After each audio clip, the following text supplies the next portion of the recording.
पुरी नाम के एक नगर में अर्जुन पांडा नाम के एक ब्राह्मण अपने परिवार के साथ रहते थे। उनके परिवार में उनकी पत्नी, एक बेटा और 2 बेटियां थी। अर्जुन पांडा बहुत गरीब थे। भिक्षा मांगकर जो कुछ भी मिलता था उसी से वो अपना परिवार चलाते थे। ऐसे में कई कई दिन उन्हें भूखा ही रहना पड़ जाता था। अर्जुन पांडा भगवान जगन्नाथ के बहुत सच्चे भक्त थे। वो रोज गीता के सभी 18 अध्याय के सभी श्लोकों का पठन करते थे।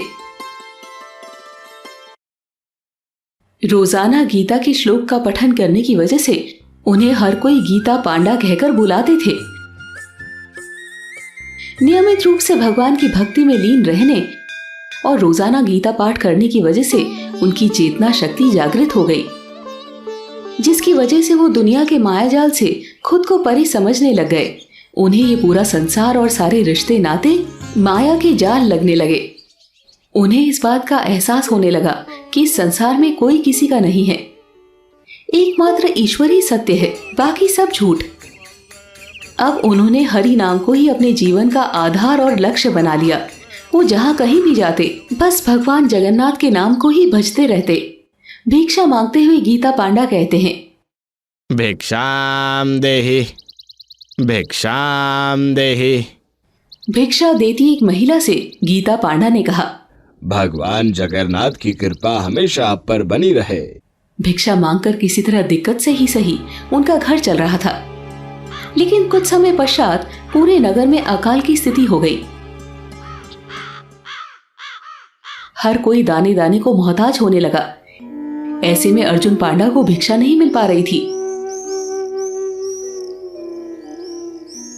वो कई गांव में घूमते तो मुश्किल से थोड़ा बहुत अनाज मिल पाता था।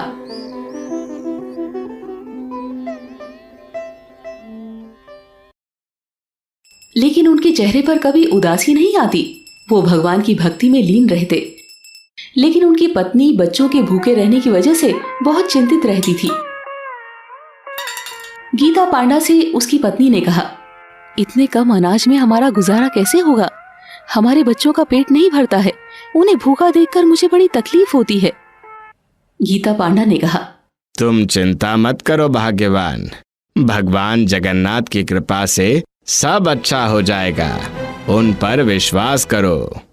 पत्नी झल्ला कर चली जाती और गीता पांडा भगवान की भक्ति में लीन हो जाते।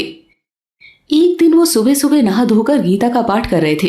कुछ श्लोक पढ़ने के बाद उनके शरीर के सारे अंग पुलकित होने लग गए कि तभी उनकी पत्नी आकर उनसे कहने लगी, आज घर में अनाज का एक दाना भी नहीं है। आप जाकर कहीं से कुछ लेकर आइए। आज फिर से हम सबको भूखा रहना पड़ेगा। हम तो फिर भी किसी तरह भूखे रह लेंगे, लेकिन बच्चों को हमेशा भूखा कैसे रखें? तुम व्यर्थ की चिंता मत करो। हमारा भगन पोषण वही नारायण करेंगे जो पूरे संसार का करते हैं। उनकी कृपा रही तो हमें भूखा नहीं रहना होगा। मैंने तुम्हें कई बार कहा है, उन पर विश्वास करो। गीता पांडा की पत्नी गुस्से से बोलती है, सिर्फ भगवान की भक्ति करने से कुछ नहीं होता है, मेहनत भी करना पड़ता है। आप घर में बैठकर गीता पढ़ते रहेंगे तो हमें ये रोटी कौन देगा? गुस्से में आकर वो काफी कुछ बोलने लगी और गीता पांडा चुपचाप सुनते रहे। फिर वो एक श्लोक पढ़ने लगे जिसका अर्थ था, जो मेरे दिव्य स्वरूप को ध्यान में रखकर पूजा आराधना करते हैं, मैं उनके हर आवश्यकता को पूरा करता हूँ और अपने उस भक्त की हर इच्छा की पूर्ति करता हूँ। गीता पांडा की पत्नी ने कहा, ये तो द्वापर युग की बात है, लेकिन क्या इस घोर कलयुग में भगवान जगन्नाथ आपके लिए भोजन भेज देंगे? अगर आपने उस चीजों का त्याग नहीं किया तो आप बेवजह ही भूखे रहकर अपने और अपने परिवार की मौत का कारण बनेंगे। पत्नी से इस तरह की बातें सुनकर गीता पांडा क्रोधित हो गए।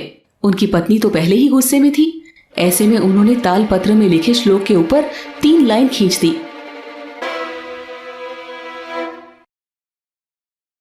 पत्नी के इस व्यवहार से गीता पांडा के क्रोध का ठिकाना नहीं रहा, क्योंकि एक भक्त के सामने उसके भगवान की कोई अवहेलना करे तो उससे भला कैसे बर्दाश्त हो।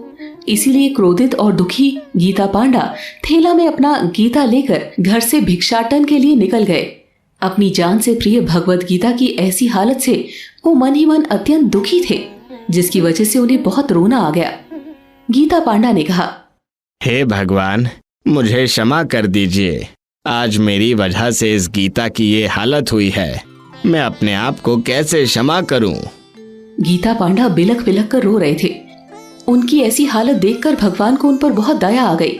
ऐसे में भगवान जगन्नाथ ने बाल का वेश धारण कर लिया और एक बड़े से बर्तन में तरह तरह के भोज्य पदार्थ, अनाज और द्रव्य लेकर गीता पांडा के घर पर जा पहुंचे और बाहर खड़े होकर उन्होंने आवाज लगाई, घर में कोई है? बालक की आवाज सुनकर गीता पांडा की पत्नी बाहर आई। माता, ये सब तुम्हारे पति ने भेजा है। इसे ले जाओ, मुझे कहीं और जाना है। मेरे पास बहुत सारे काम हैं। ये सब देखकर ब्राह्मण पत्नी को बहुत आश्चर्य हो रहा था। उसके मुख से एक भी शब्द नहीं निकल रहे थे। ब्राह्मण पत्नी ने मन ही मन सोचा, पूरे नगर में भूखमरी फैली हुई है, ऐसे हालात में इतने सारे अनाज और भोजन भला कोई कैसे दे सकता है।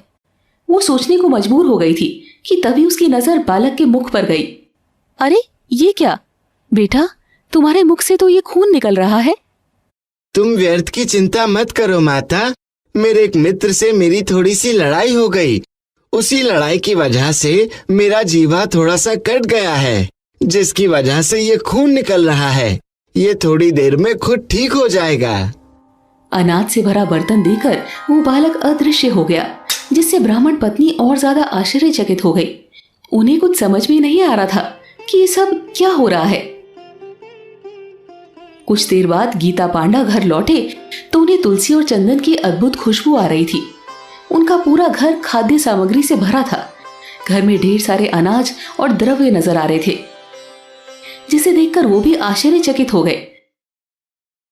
तब उन्होंने अपनी पत्नी से इस बारे में पूछा तो उन्होंने बालक की सारी बात बताई। क्या इसका मतलब वो साक्षात मेरे भगवान जगन्नाथ थे? वे स्वयं यहाँ आए थे। गीता पांडा के आनंद का ठिकाना नहीं था। वो खुशी से नाच रहे थे। उनकी पत्नी भी अब तक इस बात को समझ चुकी थी कि वो कोई और नहीं बल्कि स्वयं भगवान जगन्नाथ थे।